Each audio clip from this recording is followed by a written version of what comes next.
주옵소서. 예수님 이름으로 기도하옵나이다. 아멘. 예수 부활하셨습니다. 제가 예수 하면 여러분 부활 크게 외칩니다. 예수 부활. 아멘. 예. 진짜 부활한 예수를 믿으십니까? 부활한 주님이 이 땅에 오셨다는 사실을 믿고 기쁨 가운데 사는 저와 여러분 되기를 축복합니다. 그런데 실제적으로 부활절 오늘 찬양이 참 감동이 있었고 우리가 아멘으로 또 화답하고 예수하니 부활로 또 답하기도 하고 그랬는데 지금 말고 과거 우리 가난했던 시절에 설날을 기다렸던 것처럼 그렇게 기다림이 있나요? 이런 질문을 던져보는 거죠. 제 기억으로는 설날이 오기 전에 한 두 달 전부터 아마 설레는 것 같아요. 날짜를 세기도 하고. 그때 모신을 보았던 신발도 얻어 신고 옷도 한 벌 얻어 입을 수 있는 그리고 잘 먹지 못했던 쌀밥도 먹을 수 있는 기회. 그때가 참 기다려졌습니다. 옷 한 벌이라 해봤자 그때 그 줄무늬 있는 그 아래 위 추리닝 한 벌. 그건 충분했죠. 그런데 부활절을 설날을 기다리는 것처럼 기대와 설렘이 있는가 하는 부분들입니다. 솔직하게 없지 않겠나 싶은데 없을 수 있어요. 그냥 교회가 부활절이라고 예배를 드리고 특별 찬양을 하고 세례와 성찬을 베풀고 그러니까 이날이 부활절인가 보다 하지 설날을 기다림처럼 기다려본 적이 있는가 하는 겁니다. 기독교의 핵심 중에 핵심이고 진리 중에 진리인 부활이 오늘 우리에게 큰 기대와 설렘, 감동 별로 없이 맞이한단 말이죠. 왜 그럴까? 이런 생각해 본 적 있으십니까? 과거에 우리 어르신들은 부활절 되면은 다 흰옷을 입고 오셨어요. 부활의 기쁨을 표현한다고. 우리는 점점 잊혀져 가고 있죠. 옷조차도 평상시 옷을 입고 오잖아요. 그만큼 부활의 의미가 점점 퇴색되어 간다는 거죠. 이러한 부활에 대한 의미가 점점 희박해져 가고 있는데 즉 감동과 기대와 설렘이 없다면 왜일까를 고민하게 됩니다. 아마 여기에는 두 가지 부활에 대한 질문에 대한 답이 해소되지 않았기 때문이 아닌가 하는 생각을 해봅니다. 두 가지 질문 무엇인가 하면은 진짜 부활이 있었던가요? 이 질문입니다. 우리는 믿음의 몇 대 가정 또 믿다 보면은 예수 부활을 믿으라고 가르치고 교육받고 양육받았기 때문에 아멘으로 화답합니다마는 실제적으로 내 안에는 진짜 부활이 있었던가? 왜 이런 질문을 하는가 하면은 저와 여러분들은 기독교 세계관 안에 사는 것 같아 보이지만도 실제적으로는 과학적 사고를 합니다. 어떤 일이, 어떤 사건이 벌어졌을 때 우리는 그게 이성적이고 합리적인가 이걸 따집니다. 누군가 대화했을 때 앞도 뒤도 논리도 안 맞는 이야기 하면은 우리가 이렇게 이야기하죠. 좀 차근차근 이야기해봐라. 이 말은 논리성을 따진다는 겁니다. 이성적이고 우리는 합리적입니다. 이성적이다, 합리적이다 이 의미는 우리가 과학적 사고를 하고 있다는 의미이기도 합니다. 과학은 토대가 탄탄합니다. 그리고 이론과 실제가 반복되어 똑같은 대답을 내놓을 때 우리는 과학적이라고 그 과학적 답변을 우리 모두가 현대인들은 수긍합니다. 맞다고. 그래서 우리가 어떤 사건이나 어떤 일이 벌어졌을 때 그게 과학적입니까? 논리적입니까? 이렇게 따지는 것이죠. 우리는 거기에 굉장히 익숙해져 있습니다. 그런데 교회를 왔더니 예수가 죽었고 3일 동안 무덤에 갇혀 있다가 3일 후에 살아났다는 겁니다. 그걸 믿으라는 겁니다.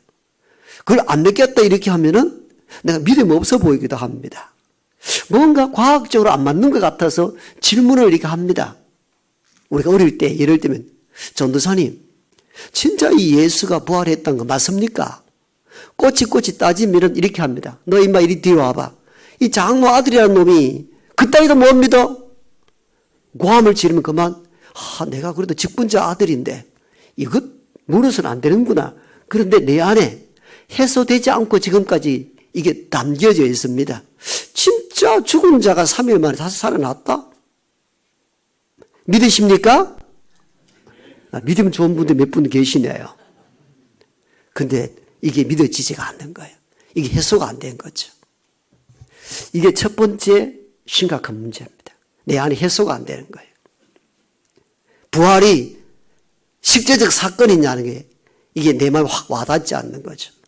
두 번째는 왜 부활이 기대와 설렘이 없는가 하면은 부활이 현재에 나에게 어떤 유익이 있는가 하는 겁니다. 유익이 있나요? 이렇게 질문하면 여러분 굉장히 당황해야 할 겁니다. 차라리 기도를 열심히 하십시오 이렇게 하면은 확 와닿습니다. 왜? 기도는 어떤 응답이 있다는 것을 믿기 때문이죠. 그런데 부활 이렇게 하면은 부활은 그냥 부활절날 한번 예배 잘 드리는 거죠. 부활이 저와 여러분의 실제적 삶에 어떤 유익이 오는가에 대한 답이 없어요. 기도 이렇게 하면은 열심히 기도해보자 이게 동력을 얻게 되는데 부활 이렇게 했을 때에 막연한 거예요. 그 성경적 주제가 오늘을 살아가는 나에게 힘이 되고 위로가 되고 능력이 되어야 되는데 부활 이렇게 이야기했을 때에 뭐지? 이렇게 한다는 거죠. 바로 이 두 가지 질문이 완벽하게 해소가 안 된 겁니다. 진짜 주님이 3일 만에 다시 살아났나요? 이 질문과 부활이 오늘을 살아가는 나에게 뭔 유익이 있나요? 이 질문에 명쾌하게 답을 못 주고 있는 거죠. 답을 얻지 못한 거예요. 그러니까 부활은 부활절날 한번 예배 드리는 것을 끝마쳐버리는 거죠. 따라서 이 시간에는 짧지만도 부활의 궁극적인 이 두 가지 질문이 해소가 되어야 됩니다. 오늘 본문 중심으로 이 두 가지 문제를 해소할 것입니다. 경청하셔야 됩니다. 첫 번째, 진짜 부활이 가능했는가 하는 질문입니다. 여러분 어떻습니까? 그냥 목사가 믿으라 하고 해서 믿는 게 아니고 실제적으로 질문해 보세요. 이거 아주 심각한 문제거든요. 사람이 죽었다가 3일 만에 다시 살아난다? 과학적 증거 있나요? 내놔보세요. 역사적 어떤 실제적인 증거거리가 있나요? 이전에 그런 자료가 나왔죠. 이태리 밀란 성당입니까? 밀라노 성당 지하에서 어떤 죽음의 수위를 발견했는데 X선 촬영해 보니까 죽었던 예수 형상이 나타났다. 그러니까 한동안 이게 예수의 부활의 결정적 증거다 이렇게 해서 증거물로 내놓았는데 그것도 진짜 예수가 죽으실 때 입었던 수위인지 알 길은 없는 거죠. 단지 추적할 뿐입니다. 자료락은 그것밖에 없어요. 뭐 비디오가 촬영되었나요? 없잖아요. 아무것도 없는데 부활한 예수를 믿는다? 그래서 여러분 믿음이 대단한 거죠. 그러나 우리 안에는 이게 해소가 안 되고 남아있는 거예요. 믿으라고 하니까 믿는 것뿐이죠. 실제 성경을 읽어보면 그 당시에 파단 소문이 무엇인가 하면은 예수의 제자들이 예수를 몰래 시체를 빼돌리고 부활했다라는 소문이었습니다. 이게 마태복음 28장에도 나옵니다. 유대교 장로들이 군인들에게 돈을 주어 예수의 제자들이 시체를 빼돌렸다 하라 하는 대목이 나옵니다. 이걸 근거로 봤을 때 당시에 예수의 죽음과 부활의 이 와중에서 가장 많이 돌았던 소문이 뭔가 하면은 예수의 시체를 빼돌려서 부활했다라고 떨리고 다녔다는 겁니다. 굉장히 그럴듯한 얘기가 성경에 기록되어 있습니다. 그리고 예수의 제자들도 예수의 부활을 처음 믿지 않았습니다. 믿었던 제자가 한 명도 없었습니다. 더 충격적인 것은 예수님께서 십자가 지시기 전에 이 사건 이야기를 이미 했습니다. 예언했습니다. 얘들아, 내가 너희를 위하여 죄인을 위하여 십자가상 죽게 될 것이고 사흘 뒤에 다시 살아날 것이다. 이 예언을 했고 제자들이 들었는데도 불구하고 예수의 부활 소식을 듣고도 믿지 않았습니다. 이 대목이 마가복음 16장에 나옵니다. 평생에 막달라 마리아가 예수로 인하여 은혜를 입고 난 뒤에 예수가 죽었다는 소문을 듣고 늦었지만도 한 푼과 모략을 가지고 예수 장례라도 좀 치르는데 도움이 될까 해서 예수의 무덤가로 갔는데 돌문이 열렸고, 돌문이 열렸다는 것은 그 유대인의 무덤은 우리나라처럼 매장이 아니고 토굴에 시체를 넣고 그 앞에 돌로 막아놓는 무덤입니다. 그걸 아셔야 됩니다. 돌문은 열려 있고 시체가 보이지 않았습니다. 천사가 나타나서 왜 살아난 자를 여기서 찾느냐, 부활한 주님을 알려주고, 너무너무 기쁨과 당황 속에 있던 이 막달라 마리아가 제자들이 모여있는 곳을 막 달려가서 문을 열고 외칩니다. 주가 살아나셨다고. 그런데 마가복음 16장에 보면 정확하게 그렇게 기록되어 있습니다. 그때 제자들이 아무도 믿지 않았더라. 아무도 믿지 않았습니다. 그 제자들의 모습이 사실은 어쩌면 오늘 우리일 수 있습니다. 아무리 부활을 외쳐도 그냥 학습된 것으로 아멘 하지만도 그게 가능할까요? 답변하기 쉽지 않습니다. 그럼 우리는 역사적 증거도 아무것도 없는데 어떻게 예수의 부활을 지금껏 외치고 있느냐는 거예요. 그건 제자들의 삶을 통하여 알 수 있습니다. 먼저 베드로를 한번 볼까요?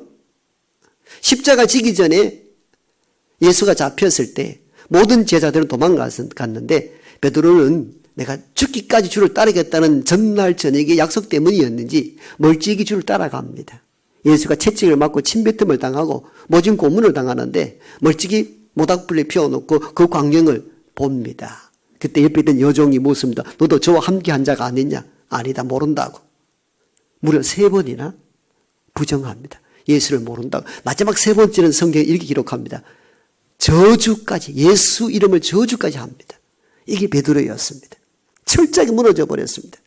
그리고 예수의 예언처럼 닭 울기 전에 네가 나를 3번 부인하리라, 그 생각이 나서 통곡하기 시작하죠. 그렇게 배신하였고 예수를 모른다고 부정했던 그 인물이 오늘 사도행전 2장에 딱 와보면은 베드로가 뭔가 변화된 모습을 볼 수가 있습니다. 복음서를 거치고 사도행전에 들어가면은 부활 승천하고 난 뒤에 제자들이 어떤 걸음을 걸었는가에 대한 내용이 사도행전에 잘 기록되어 있는데, 그때 숨지겨 마가 다락방에 120명이 모입니다. 주님 부활 승천하는 뒤에 얼마나 두려웠겠습니까?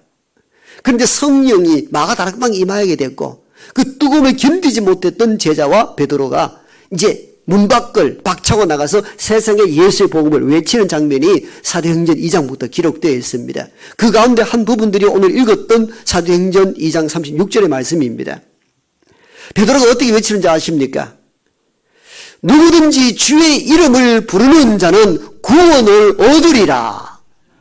여러분, 이 장면은 우리가 너무 잘 아는 장면입니다만은 바로 복음서로 넘어가면은 이렇게 복음을 외칠 수 있는 이 베드로가 너무 이상해 보입니다. 왜? 3번이나 예수를 모른다 했잖아요.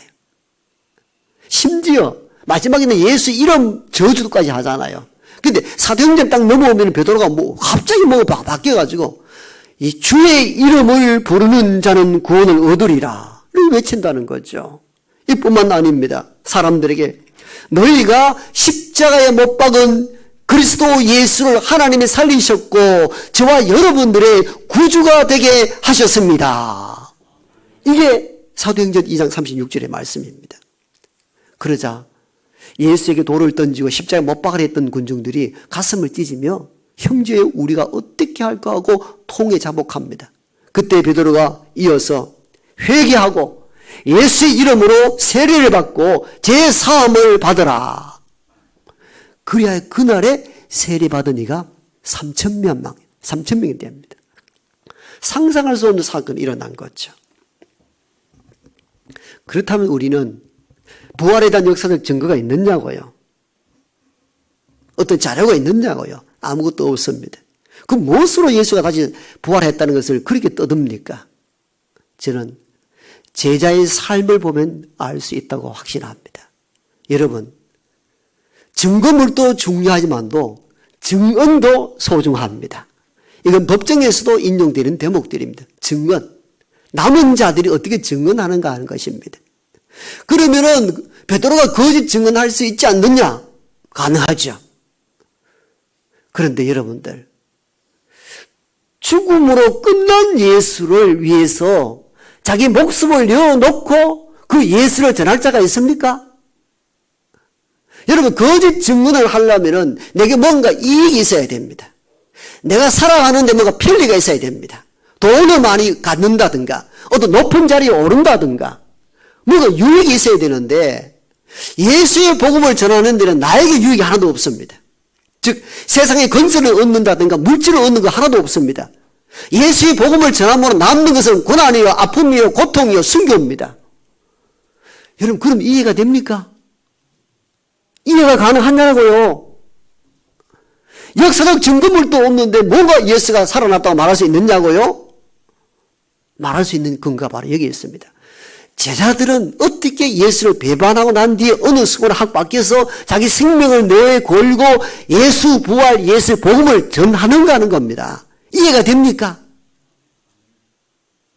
여러분, 제가 답답해지거든요. 이해가 되느냐고요. 이 제자들의 모습이.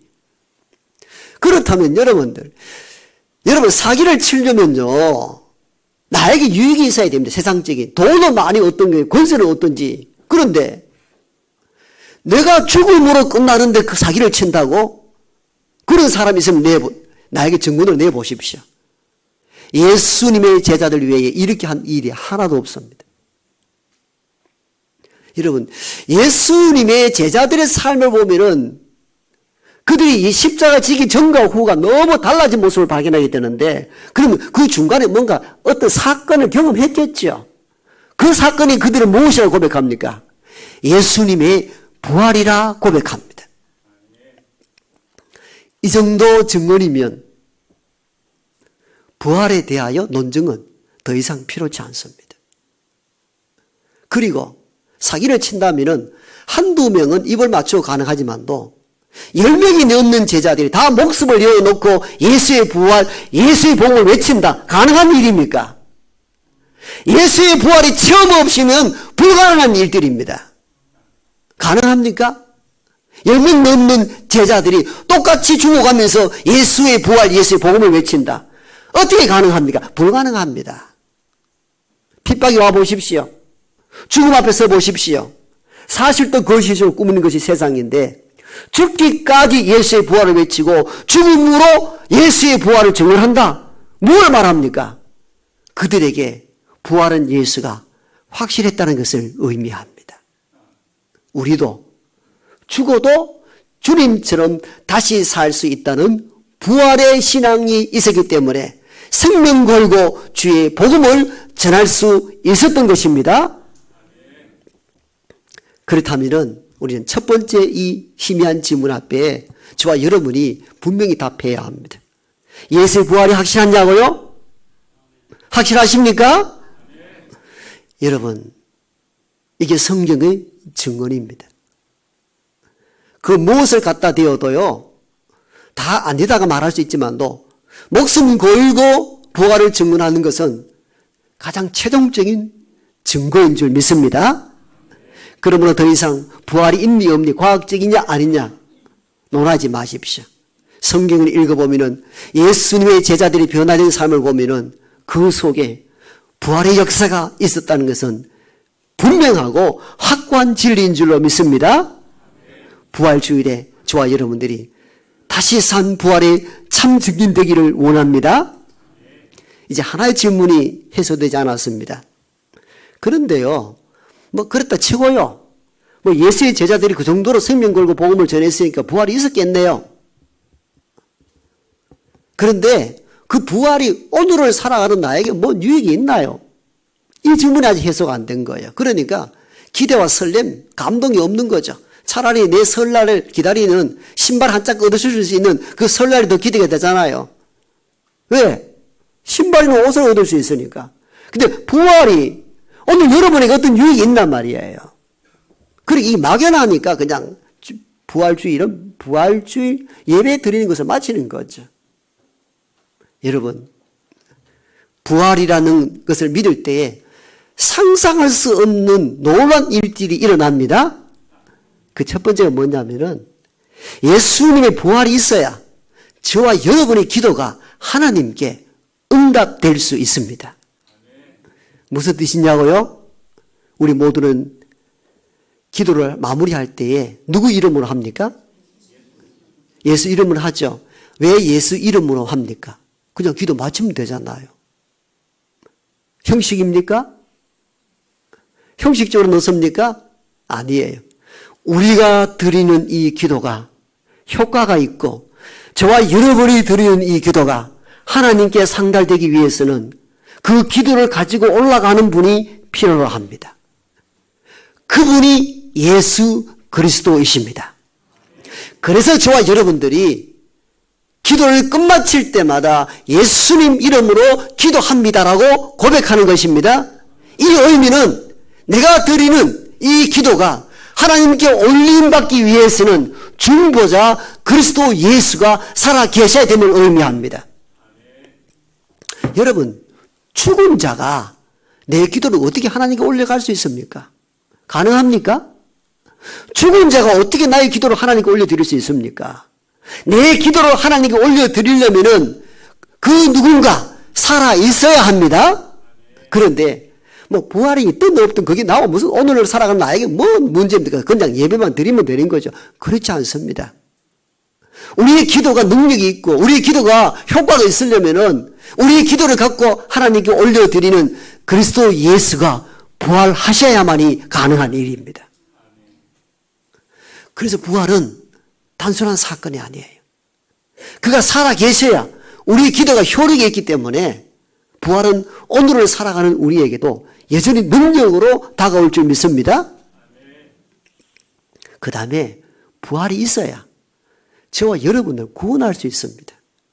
죽은 자가 어떻게 살아있는 자를 살려낼 수 있습니까? 여러분, 누군가 물에 빠졌다 생각해 보세요. 물에 빠진 일을 건져낼 수 있으려면 어떻게 합니까? 건져내는 이가 살아있는 존재가 되어야 합니다. 여러분, 수영에서 일본까지 대마도까지 건너간 조오련 국가대표 선수가 있다 할지라도 그분이 돌아가시고 안 계시면은 그 이름만으로는 건져낼 수 없습니다. 차라리 내가 낫죠. 살아있는 내가. 살아있는 내가 사람을 물에 건져낼 수 있지. 죽은 국가대표 수영 선수가 건져낼 수 없거든요. 이 말의 의미를 잘 새겨야 됩니다. 저와 여러분의 죄로 인하여 죽어갈 때에 우리를 구원할 수 있는 분은 살아있어야 합니다. 죽은 자가 어떻게 우리를 구원할 수 있습니까? 구원할 수 없죠. 그러므로 죄와 죽음의 가운데 빠져있는 우리를 건져내려면은 주님이 죽음으로 끝나는 것이 아니라 주님이 반드시 부활하셔야 합니다. 그런데 고린도 교회 교인 일부 중에 부활이 있다 없다는 논쟁을 벌이고 한편에는 그 부활 뭐 중요하냐. 교회는 나오는데 부활을 안 믿는 무리가 있었습니다. 그들을 향하여 던진 메시지가 두 번째 메시지입니다. 바로 고린도전서 15장 17절 말씀입니다. 베드로 이 사도 바울은 너무너무 답답해서 그 말씀을 합니다. 만약 여러분들이 부활이 없다 한다면은 여러분 믿는 것도 헛되고 여러분 구원이 이루어지지 못할 것이라 말합니다. 이해하셨습니까? 여러분이 교회를 다니는 걸 믿는다 말하지만 또 부활이 없다고 말한다면은 여러분 믿는 것 헛되고 여러분에게 구원이 일어나지 않을 거라는 것입니다. 왜? 죽은 자가 어떻게 우리를 구원할 수 있느냐는 거예요. 이게 참 오늘 이 시대도 마찬가지거든요. 아이고 나는 뭐 몇 대 집안인데 부활 있나 없냐 그냥 교회는 다닌다. 왜 다니냐? 다니니까 마음이 편해서. 그럴 수도 있죠. 그런데 그게 얼마나 기독교 신앙과 멀어진 것인지 알아야 합니다. 기독교 신앙의 핵심은요, 예수님의 부활에 있습니다. 부활한 예수님, 그분이 살아계셔야 저와 여러분들을 구원할 수 있기 때문입니다. 부활절을 단지 하루 행사로 보내는 절기로 오용해서는 안 됩니다. 그 매우 위험한 신앙관입니다. 부활절을 통해서 예수 그리스도가 우리 위해 죽고 다시 살아남을 믿어야 하며 두 번째는 그 부활이 내 기도를 기도답게 만들고 죽었던 나를 살릴 수 있는 유일한 구세주임을 믿는 복된 부활절 되기를 축복합니다. 아버지 하나님,